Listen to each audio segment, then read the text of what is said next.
Larry Holder, Josh Katzenstein here with you. Day 2 of Saints minicamp. Of course, mandatory minicamp. Mark Ingram was still on the field, in case you were wondering.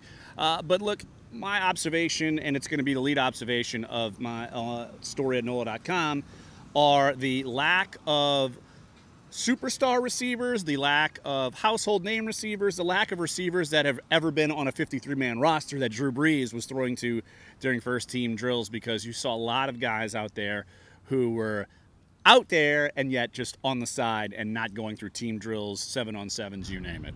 So it's mandatory minicamp, but really it doesn't matter that much. I mean, so if a guy is dealing with any sort of injury, the Saints are not going to push him to be out there. So we see a lot of guys that are limited, even if, they're reasonably healthy, or, if you're coming back from an injury, you're just not going to do anything. I mean, Andres Pete, I think he took a couple snaps on Tuesday, but today I didn't really see him do anything. I mean, there's no reason to rush him back. Same with Cameron Meredith, the new wide receiver. But yeah, it's like you're saying, it was definitely odd looking at practice. Good for the coaches to evaluate some of these young guys. Tough for the fans who came out expecting to see all the big names, because, a lot of these guys goes beyond not being household names. These are guys that even the diehard Saints fans probably have never heard of. Eldridge Massington, Paul Turner, Keith Kirkwood. These were guys that were getting reps with a first-team offense today, catching passes from Drew Brees, and some of them look good. Tommy Lee Lewis was probably the best receiver on the field today, because in addition to Michael Thomas not being here, Ted Ginn didn't really do much. Meredith, as I said, Traquan Smith and Brandon Coleman didn't practice. So, Austin Carr didn't practice. You go down the list, it's just a bunch of young guys getting their opportunities, but not the most exciting practice. No, not so much, but you're right, Josh. This is a building block for people like this. And I wrote yesterday about Mark Ingram, people hemming and hawing about not being at OTAs. Of course, again, he is here at minicamps, but this time of year is for those guys. You're not looking for, say, oh my gosh, it's a stunner if Alvin Kamara has a great play or this or that.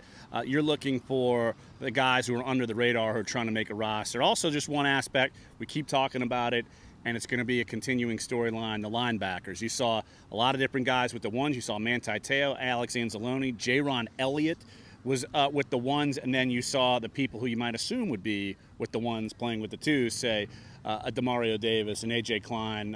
Haley Kikaha was playing Sam there. So it's that same jumble, and I think even though a lot of those guys are veteran guys, I think this time of the year for them is more important than maybe some other position groups. Yeah, this is really just an information gathering time for the coaches and scouts. They want to see what these guys are capable of doing now so that they don't have to waste much time in training camp. Obviously they're going to continue to mix the lineup, put guys in different positions, but if they can get a head start on that now so that they're not wasting time.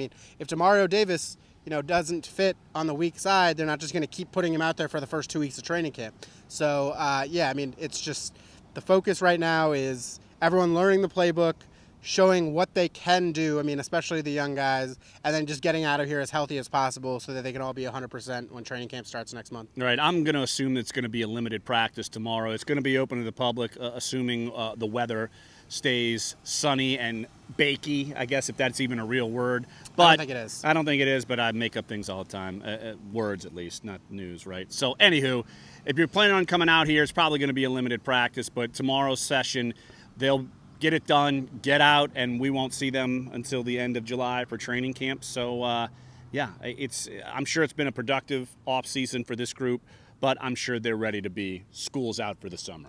So, for Larry Holder, for Josh Katzenstein, we will be here tomorrow anyway for day 3 of the minicamp. And follow all of our coverage of all things Saints at NOLA.com and in our print editions of the Times-Picayune. Thanks for joining us.